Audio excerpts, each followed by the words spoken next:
24 news में आपका स्वागत है और मैं हूं आपके साथ सोनम शर्मा। आप देख रहे हैं राजस्थान न्यूज। आइए रुक करते हैं खबरों का। राजस्थान में विधानसभा चुनाव से पहले सीएम गहलोत और पूर्व डिप्टी सीएम सचिन पायलट के बाद चल रही खींचतान और विवाद को निपटाने के लिए कांग्रेस पार्टी जुट गई है। 26 मई को दोपहर एआईसीसी पर अहम बैठक बुलाई गई थी, लेकिन फिलहाल इसे स्थगित कर दिया गया है। इसके अलावा मध्य प्रदेश, छत्तीसगढ़ और तेलंगाना की बैठकें भी पोस्टपोन्ड हो गई है। बताया जा रहा है कि राहुल गांधी के फ्री नहीं होने के कारण बैठक स्थगित करने का फैसला लिया गया है। ये बैठकें 24 और 25 मई को प्रस्तावित थी, बाद में इन्हें 26 मई को रखा गया था, लेकिन अब फिर इन बैठकों में बदलाव कर दिया गया है। ये बैठक कब होगी, इस बारे में कांग्रेस पार्टी की ओर से कोई जानकारी सामने नहीं आई है। सूत्रों के मुताबिक कांग्रेस नेता एवं पूर्व केंद्रीय मंत्री भंवर जितेंद्र सिंह भी एआईसीसी से इस मामले पर कोऑर्डिनेट कर रहे हैं। कुछ मंत्रियों की परफॉर्मेंस भी हाई कमान ने मांगी है। पार्टी के राष्ट्रीय अध्यक्ष मल्लिकार्जुन खड़गे की अध्यक्षता में होने वाली बैठक में आने वाले दिनों में बड़े घटनाक्रम के संकेत दे रही है। बैठक में रघु शर्मा, हरीश चौधरी, कुलदीप इंदौरा, भंवर जितेंद्र सिंह, रघुवीर मीणा जैसे नेताओं को भी बुलाया गया है। इससे पहले प्रभारी रंधावा की अध्यक्षता में बैठक होगी। इसके बाद हालांकि हाईकमान के साथ कुछ नेताओं की 1-to-1 मीटिंग हो सकती है। सूत्र बताते हैं कि कांग्रेस पार्टी की हर संभव कोशिश है कि पहले सचिन पायलट को संतुष्ट कर शांत किया जाए, ताकि पार्टी को चुनाव से पहले नुकसान नहीं हो। यदि पायलट नहीं मानते हैं तो अग्नि ही सरकार के आंदोलन करने उनके खिलाफ अनुशासनात्मक कार्रवाई की जा सकती है, यानी उन्हें पार्टी से बाहर का रास्ता भी दिखाया जा सकता है। मुख्यमंत्री अशोक गहलोत ने राजस्थान रोडवेज की सभी कैटेगरी की बसों में महिलाओं को किराए में 50% की छूट देने की बड़ी घोषणा की है। गहलोत ने सिंधी कैंप पर नए बस टर्मिनल के लोकार्पण के मौके पर विपक्ष के बहाने सचिन पायलट की मुआवजे की मांग को लेकर भी हमला बोला है। राजस्थान रोडवेज में अब साधारण एक्सप्रेस के साथ ही डीलक्स एसी, स्लीपर, वोल्वो और स्केनिया जैसी लग्जरी बसों में भी महिलाओं और बच्चियों को किराए में 50% की छूट मिलेगी। चुनावी साल में गहलोत ने आधी आबादी को पहले राहत दी है। हालांकि रक्षाबंधन और महिला दिवस पर पूर्ण छूट दी जा रही थी और मुख्यमंत्री ने कहा था बजट में कि महिलाओं को किराए में 30% की छूट को 50% कर दिया जाएगा। पहले सामान्य श्रेणी की बसों में छूट दी थी, लेकिन फिर सभी महिलाओं ने मांग की कि सभी श्रेणी की बसों में उन्हें छूट दी जाए। इस आधार पर सीएम ने घोषणा करी कि मैं सभी श्रेणी की रोडवेज बसों में महिलाओं को 50% छूट की घोषणा करता हूं। इसके साथ ही सीएम गहलोत ने मोक्ष कलश यात्रा के लिए भी सुविधा परमानेंट कर दी, यानी अब किसी के परिजन का निधन हो तो आप राजस्थान रोडवेज में हरिद्वार जाकर अस्थि विसर्जन और क्रियाक्रम अच्छे से कर सकते हैं। राजस्थान बीजेपी के पूर्व प्रदेशाध्यक्ष और उपनेता प्रतिपक्ष सतीश पूनिया ने आमेर विधानसभा क्षेत्र के कुकस में 3 जून को रोजगार मेला आयोजित करने की घोषणा की है। इस दौरान उन्होंने युवाओं से रोजगार मेले में पहुंचकर संकट से जूझ रहे युवाओं के लिए निजी क्षेत्र में रोजगार के अवसर उपलब्ध कराए जाने की बात कही। आमेर विधानसभा क्षेत्र के युवाओं के लिए 3 जून को कुकस में आयोजित होने वाले रोजगार मेले के लिए जयपुर स्थित जनसंवाद केंद्र में उपनेता प्रतिपक्ष डॉक्टर सतीश पूनिया ने पार्टी पदाधिकारियों और कार्यकर्ताओं के साथ टी-शर्ट की लॉन्चिंग भी की है। इसके बाद पूनिया ने अपने विधानसभा क्षेत्र में कुकस में प्रेस वार्ता को संबोधित करते हुए कहा कि 3 जून को कुकस के आर्या कॉलेज में एक रोजगार मेला आयोजित करा रहे हैं। इसमें आसपास के क्षेत्रों और राज्य के बेरोजगार युवकों को पहुंचने की अपील की गई है। राजस्थान के युवा एवं खेल मामलात मंत्री अशोक चांदना जोधपुर दौरे पर पहुंचे। इस दौरान उन्होंने गहलोत सरकार के 4.5 साल के कार्यकाल को बेमिसाल बताते हुए कहा है कि हमारी सरकार को प्रदेश की जनता ने चुना था और इस बार वापस सरकार रिपीट होगी। मंत्री चांदना ने कहा कि सीएम गहलोत ने पूरे प्रदेश के युवाओं को रोजगार दिलाने के लिए 100 मेगा जॉब फेयर का आयोजन किया है। जोधपुर पहुंचे मंत्री 2 दिन से चल रहे मेगा जॉब फेयर में समापन समारोह में शिरकत की, जहां उन्होंने 4500 युवाओं को ऑफर लेटर सौंपे। इस मेगा जॉब फेयर में 28,000 से ज्यादा युवाओं ने रजिस्ट्रेशन कराया था।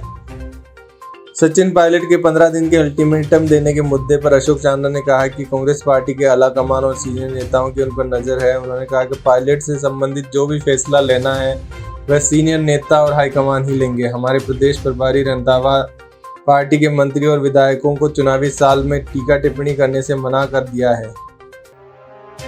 माध्यमिक शिक्षा बोर्ड राजस्थान में 12वीं आर्ट्स के नतीजे जारी कर दिए हैं। अब छात्र छात्राओं को 10वीं क्लास के रिजल्ट का इंतजार है। बोर्ड की ओर से 12वीं की तीनों संकायों का रिजल्ट जारी किया जा चुका है।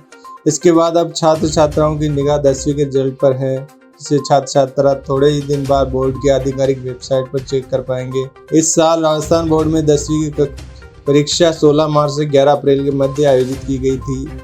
ताज़ा जानकारी के अनुसार बोर्ड के सूत्रों ने बताया कि 10वीं का रिजल्ट जून के पहले सप्ताह में यानी 5-6 तारीख के आसपास जारी कर दिया जाएगा।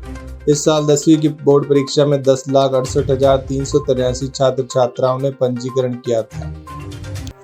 राजस्थान सरकार की महत्वाकांक्षी वरिष्ठ नागरिक तीर्थ यात्री योजना के तहत मंत्री शांति धारीवाल की अध्यक्षता में गठित जिला स्तरीय समिति ने गुरुवार को तीर्थ यात्रियों की ऑनलाइन लॉटरी निकाली। यूडीएच मंत्री शांति धारीवाल के निवास पर निकाली गई ऑनलाइन लॉटरी के दौरान जयपुर जिला कलेक्टर प्रकाश राज पुरोहित, एडीएम तृतीय शंकरलाल सैनी उपस्थित रहे। इस ऑनलाइन लॉटरी में 3,865 तीर्थ यात्रियों का चयन किया गया है, जिन्हें राज्य सरकार की तरफ से निःशुल्क तीर्थ यात्रा कराई जाएगी। डीएम प्रकाश राज पुरोहित ने बताया कि चयनित 386 तीर्थ यात्रियों को पशुपतिनाथ काठमांडू की यात्रा हवाई जहाज से कराई जाएगी। इसी प्रकार 3,479 यात्रियों को रेल द्वारा रामेश्वरम, मदुरई, जगन्नाथपुरी, तिरुपति, द्वारकापुरी, सोमनाथ, वैष्णो देवी, अमृतसर, प्रयागराज, वाराणसी, मथुरा, वृंदावन, बरसाना समेत शिखर, पावापुरी, उज्जैन, ओमकारेश्वर, त्र्यंबकेश्वर, नासिक, गंगासागर, कोलकाता, कामाख्या, गुवाहाटी, हरिद्वार, ऋषिकेश, अयोध्या, बिहार शरीफ और वेलकानी चर्च तमिलनाडु की यात्रा मुफ्त में करवाई जाएगी। राजस्थान के अधिकतर स्कूलों में गर्मी की छुट्टियां हो चुकी है। छुट्टियों में कई पेरेंट्स अपने बच्चों को टूर पर लेकर निकल गए तो कई लोग समर कैंप में सीख रहे हैं। इसी कड़ी में समर वेकेशन में उदयपुर के स्कूल में विशेष ट्रेनिंग दी जा रही है, जिसमें सैकड़ों बच्चे भाग ले रहे हैं, जहां वे टीवी और मोबाइल और सोशल मीडिया से दूर रहकर पारंपरिक संस्कारों के साथ नई एक्टिविटी सीख रहे हैं। यहाँ पर कहीं पर जैन समाज की ओर से तो कहीं ब्राह्मण समाज की ओर से शिविर आयोजित किए जा रहे हैं, जिनमें बच्चों में संस्कार देने की नई नई गतिविधियां की जा रही है, यानी बच्चों को अपनी पारंपरिक जड़ों से जोड़ने का प्रयास किया जा रहा है। क्योंकि आजकल मोबाइल और सोशल मीडिया और टीवी के दौर में बच्चे कहीं ना कहीं इन चीज़ों से दूर हो चुके हैं, तो इसीलिए ये वापस से इस तरह की परंपरा चलाई गई है, जिनमें बच्चों में वो गुण डेवलप किए जाए और उन्हें नैतिक शिक्षा दी जाए। इस तरह के उदयपुर में आयोजन किए जा रहे हैं। दिल्ली दौरे से पहले मुख्यमंत्री अशोक गहलोत ने सचिन पायलट पर अब तक का बड़ा हमला बोला है। बिना नाम लिए पायलट पर हमला बोलते हुए सीएम ने कहा कि पेपर लीक पर मुआवजा मांगना दिमागी दिवालियापन की निशानी है। मुख्यमंत्री गहलोत ने कहा कि जो अच्छा काम किया वह सब पीछे रह गया और लोग पेपर आउट चिल्ला रहे हैं। 15 गुजरात में आउट हो गए होंगे, 22 उत्तर प्रदेश में, कहीं नहीं हो रहा, लेकिन हमने यहाँ कानून बनाया और 200 लोगों को जेल भेज दिया, तो यहाँ पर लोग हंगामा कर रहे हैं। आप बता नहीं सकते कि किस राज्य में कितने पेपर आउट पर जेल भेजा गया। और मुआवजे की कहते हैं तो जो 26 लाख बट्टे हैं उनको मुआवजा भी दो। इसको बुद्धि पर दिवालियापन नहीं कहेंगे तो क्या कहेंगे? दुनिया में ऐसे कहीं नहीं है कि जो बच्चे एग्जाम की तैयारी कर रहे हैं और एग्जाम नहीं दे पाते तो उन्हें मुआवजा दिया जाए। आप ही बताएं, इन्हें मुआवजे देने की मांग करना कहाँ तक न्यायोचित है? राजस्थान से लेकर दिल्ली तक एक बार फिर सियासी हलचलें तेज हो गई है। चुनावी सफर को देखते हुए कांग्रेस आंवला कमान महामंथन करने जा रहा है। इसी कड़ी में राजस्थान के बड़े नेताओं को दिल्ली हाजिर किया गया है। मुख्यमंत्री गहलोत, पीसीसी चीफ डोटासरा इस बैठक में हिस्सा लेंगे। सचिन पायलट को भी बुलाया गया है और उन पर फैसला हो जाएगा जल्द ही। सुखजिंदर सिंह रंधावा का बड़ा बयान सामने आया था, जिसमें कहा था कि राजस्थान में एक बड़ा फैसला लिया जाना है। दिल्ली की बैठक में 4 राज्यों की चुनावी रणनीति पर मंथन होगा। इसके साथ ही चल रही गुटबाजी पर भी नियंत्रण दिया जाएगा। सचिन पायलट के मसले पर रंधावा ने बयान दिया था कि पायलट ने कांग्रेस को अल्टीमेटम नहीं दिया है, ना ही कांग्रेस के हाईकमान को कोई अल्टीमेटम दिया है। उन्होंने जिन्हें अल्टीमेटम दिया है वो जवाब दे, यानी कांग्रेस पार्टी ने साफ तौर पर पायलट के इस अल्टीमेटम से किनारा कर लिया और गहलोत पर सारा छोड़ दिया है। बाड़मेर की बायतू पुलिस ने 4 साल से फरारी काट रहे 5000 के इनामी अपराधी को गिरफ्तार कर लिया है। मुखबिर से सूचना मिलने पर पुलिस ने घर की घेराबंदी की। पुलिस को देखते ही आरोपी भागने लगा। पुलिस ने उसका पीछा कर लिया। आरोपी आतंक अपराधी है। उसके खिलाफ 1.5 दर्जन से अधिक अलग अलग थानों में अपराध दर्ज है। पुलिस ने आरोपी पर 5000 का इनाम घोषित कर रखा था। बाड़मेर पुलिस अधीक्षक दिंगत आनंद ने बताया कि मुखबिर से सूचना मिली थी कि इनामी हार्डकोर अपराधी अशोक कुमार अपने गांव नरसली नाडी बायतू आया हुआ है। शातिर अपराधी होने के बाद बायतू थानाधिकारी ने 2 अलग अलग टीमें बनाई। पुलिस की टीमों ने रात को 5 किलोमीटर पैदल चलकर वांटेड आरोपी अशोक कुमार को उसी के घर के चारों तरफ घेर लिया। इसके बाद वह कूदकर भागने लगा तो पुलिस ने उसे गिरफ्तार कर लिया। विस्तारा एयरलाइंस की मुंबई से दिल्ली जाने वाली फ्लाइट UK 996 को जयपुर डाइवर्ट कर दिया गया है। खराब मौसम के कारण अचानक ये फैसला लिया गया। देश की राजधानी में देर शाम को अचानक बादल और बिजली कड़की और भयंकर बारिश हुई। इसके बाद विस्तारा एयरलाइंस की फ्लाइट को जयपुर में इमरजेंसी लैंडिंग कराई गई। बायतू से कांग्रेस विधायक हरीश चौधरी ने बुधवार को राज्य OBC आयोग के अध्यक्ष भंवरू खान से मुलाकात की। इस दौरान उन्होंने अध्यक्ष से आरक्षण की सीमा 21 से बढ़ाकर 27% करने की मांग की है। उन्होंने कहा कि केंद्र सरकार को 2011 में जातिगत आधार पर कराई गई जातीय जनगणना को सार्वजनिक करना चाहिए। ये जनगणना नहीं होने से कई वर्गों के साथ अन्याय हो रहा है। विधायक ने कहा कि केंद्र को जातिगत जनगणना से जुड़े आंकड़ों को सार्वजनिक करना चाहिए। जो जातिगत जनगणना हो चुकी है उसके आंकड़े सार्वजनिक कर दिए जाए और नई जनगणना कराई जाए ताकि देश में और खासतौर पर राजस्थान में जातिगत आरक्षण में बदलाव हो सके। OBC का दायरा 27% तक किया जाना चाहिए। प्रदेश में गुरुवार को गुरु पुष्य शय्यों के अवसर पर देवस्थान विभाग की ओर से सभी मंदिरों में ओम लिखी पीली ध्वजा फहराई गई। देवस्थान विभाग की मंत्री श्रीमती शकुंतला रावत ने जयपुर शहर के हवा महल के समीप कल्की मंदिर में ध्वजा फहराई और प्रदेशवासियों की सुख समृद्धि खुशहाली की कामना की। उद्योग मंत्री श्री रावत ने कहा कि हमारा प्रदेश और प्रदेशवासी हर तरह की महामारी से मुक्त रहे और सभी और शांति खुशहाली चाहे, इसी उद्देश्य से ये नई पहल की गई। देवस्थान मंत्री ने कहा कि पूरा विश्व कोरोना महामारी से त्रस्त रहा है। सभी को आर्थिक, सामाजिक और मानसिक और स्वास्थ्य संबंधी परेशानियां हुई है। इसलिए हमारा उद्देश्य है कि सभी सुखी और स्वस्थ हो और धार्मिक और सामाजिक समरसता बनी रहे। इस दौरान श्रीमती रावत ने कल्की मंदिर में पूजा अर्चना की और सभी आगंतुकों का माला पहनाकर स्वागत किया। उल्लेखनीय है कि वरिष्ठ नागरिक तीर्थ योजना के तहत भेजे जाने वाले तीर्थयात्रियों की संख्या को भी अभी सरकार ने बढ़ाकर 40,000 कर दिया है। इसी संबंध में 26 मई को देवस्थान मंत्री की अध्यक्षता में उद्योग भवन में नई देवस्थान विभाग की नई मीटिंग आयोजित की जाएगी जिसमें कई महत्वपूर्ण फैसले लिए जाएंगे। राजस्थान माध्यमिक शिक्षा बोर्ड ने 12वीं आर्ट्स का रिजल्ट जारी कर दिया है। सीकर में आर्ट्स स्ट्रीम में कुल 26,531 स्टूडेंट रजिस्टर्ड थे, जिनमें 13,405 लड़की और 13,126 लड़कियां थी। लड़कों में 6,774 फर्स्ट डिवीजन आए और बाकी 7 डिवीजन आए हैं। इससे लड़कों का रिजल्ट 94% रहा, जबकि लड़कियों का रिजल्ट रहा है 95.38%। सीकर जिले के दुजोद गांव की रहने वाली 16 वर्षीय विदुषी ने 12वीं कला संकाय में 99.20% अंक हासिल करके पूरे राजस्थान में टॉप किया है। वह प्रिंस स्कूल की छात्रा है। विदुषी ने पॉलिटिकल साइंस में 100, ज्योग्राफी में 100, हिस्ट्री में 99 अंक हासिल किए। विदुषी के पिता मध्य प्रदेश के ताज होटल में रिसेप्शनिस्ट की जॉब करते हैं। पिछले 13 साल से पापा MP में रहते हैं। विदुषी कहती है कि उसका मन भी होता था कि पापा से मिलने का, लेकिन वह MP जाने के बजाय वीडियो कॉल पर बात कर लिया करती थी। समय खराब नहीं हो इसलिए 1 साल से रिश्तेदारों की नहीं की, ना ही दोस्तों की गई।